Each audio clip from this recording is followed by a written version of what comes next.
আপনাদের সাথে শেয়ার করছি একটি নতুন স্বাদের নতুন ফ্রাইড রাইস। তোমরা নিরামিষ জিনিস দিয়ে ব্যবহার করেও খেতে পারো পুষ্কাবাসের দিনে। তো এটার সাথে আমি ব্যবহার করেছি ফ্রাইড রাইস একদম নিরামিষভাবে। তো কোনোরকম কোনো কিছু দেওয়া হয়নি, মানে কিছু দেওয়া হয়নি। তো প্রথমে এটা বানানোর জন্য আমি কড়াইটা গরম করে দিয়ে দিয়েছি ঘি। তার সাথে ঘিটা যতক্ষণ না গলছে ততক্ষণ অপেক্ষা করতে হবে ভালোভাবে, তবে কিন্তু এটা ভালোভাবে হবে।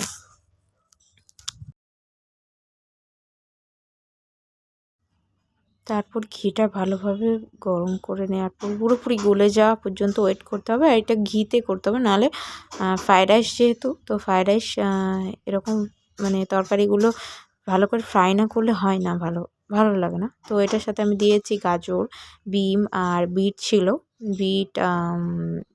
বিট দিয়েছিলাম, আর দিয়েছিলাম আরও যাবতীয় জিনিস লাগে, তবে আঁশটা ব্যবহার করিনি, কিছু করিনি, একদম নিরামিষ। হ্যাঁ, তোমরা চাইলে গোলাপ ফুলের পাপড়ি যেগুলো ব্যবহার করে আর কি, ওগুলো ইউজ করতে পারো, কিন্তু যেহেতু আমি এখানে নিরামিষ করছি তো সেহেতু এখানে কিছু ব্যবহার করিনি। আর ফ্রাইড রাইসে তো সেরকম কিছু দরকার পড়ে না, বাট চাইলে পেঁয়াজ টিয়াজ করে দিতে পারো, বাট আমি এখানে সেটা করিনি। আমি এখানে জাস্ট দেখো গাজর আর বিনগুলো ভালোভাবে মানে প্রথমে গিয়ে ভেজে নিচ্ছি, ভালো করে ভাজতে হবে যাতে কোনো সমস্যা না হয়।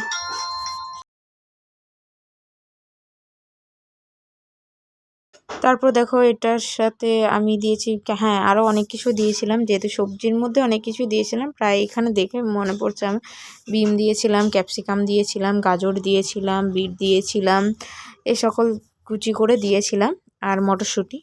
তো অবভিয়াসলি এগুলো আমি ভালো করে ভেজে নেব, আর যেহেতু আমি ঘিয়ে করছি তো ঘিয়ে ভালো করে ভেজে নেব, তারপর দেন আমি এটা ফ্রাই করে নেব।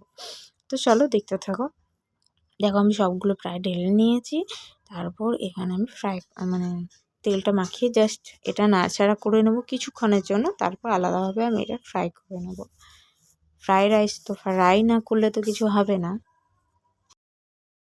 তো তোমাদের পরিমাণ মতো তোমরা এখানে ঘি অ্যাড করতে পারো, আমি এখানে আরেকটু দিয়েছিলাম যেহেতু আমার কম মনে হয়েছিল, তো আমি এখানে প্রায় 2 চামচ দিয়েছি ঘি। তো ঘিয়ে ভালো করে এখানে দেখো নাড়াচাড়া করে ভেজে নিতে হবে, আর অবশ্যই লো ফ্লেমে করতে হবে, বেশি ফ্লেমে করলে সেটা খেতে ভালো হবে না, আর পুড়ে যাওয়ার চান্সটা বেশি থাকে।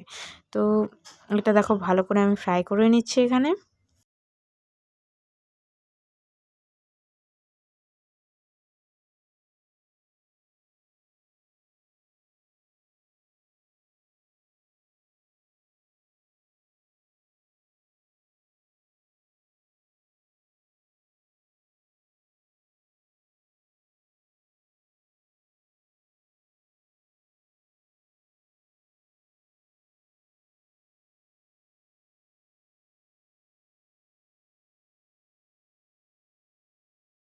জাস্ট এখানে যেহেতু এটা ফ্রাই নয়, মানে যেহেতু একটু জাস্ট মিশিয়ে একটু মানে মেশানোর জন্য একটু ভালো করে ভেজে নেব ঘিয়ে, তারপর আলাদা করে আমি ফ্রাই করে নেব, কারণ ঘি তো অতটা ভালোভাবে ফ্রাই হতে পারে না, সেই জন্য আমি পরে এটা সাদা তেল ইউজ করব, তোমরা চাইলে দেখতে পারো।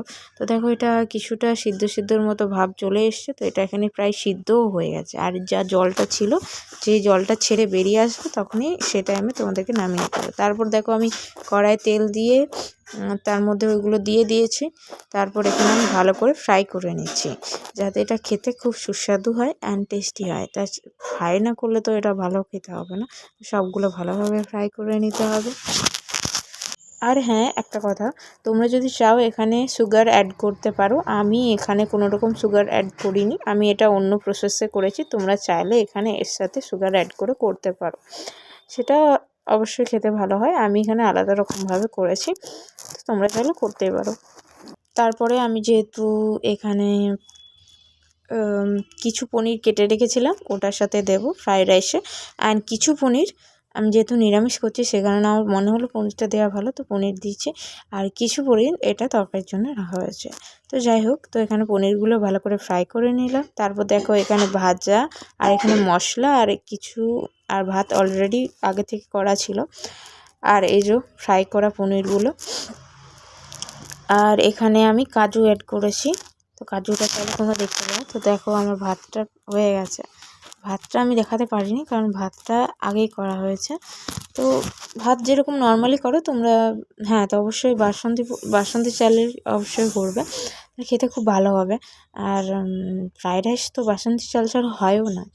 তো যাই হোক, এখানে বাসন্তী চাল যে পরিমাণ মতো আমি 4 কাপ দিয়েছি, যতটা প্রয়োজন ততটা তোমরা অ্যাড করতে পারো। তো সেই অনুযায়ী আমি ভাতটা করে নিয়েছি, যেরকম নর্মাল ভাত করে ওরকম করে নিয়েছি।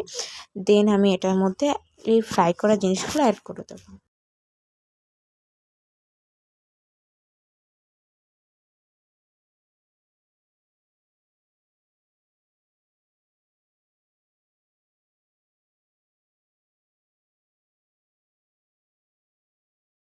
তো আমি দেখুন, এখানে আমি যতগুলো জিনিস ছিল তাই প্রায় চামচে করে ভালো করে ফ্রাই করে নেওয়ার পর এই চামচে করে করে এটার মধ্যে দিয়ে দেবো। আর ভালো করে এটার সাথে মিক্স দিয়ে দেবো, মিক্স করে দেবো। আর আমি এখানে চাইলে, তো এখানে আমার প্রায় মিক্স করা কমপ্লিট। আমি ভালো করে মিক্স করে নিয়েছি।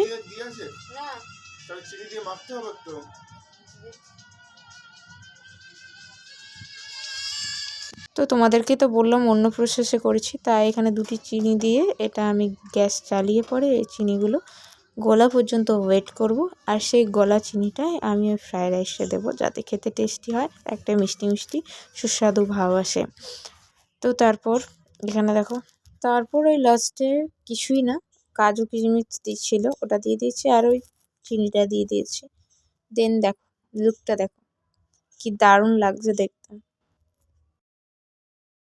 ফাইনালি আমি খেতে বসে গেছি। আর এখানে হচ্ছে পনিরের তরকারি আর ওই ফ্রাইড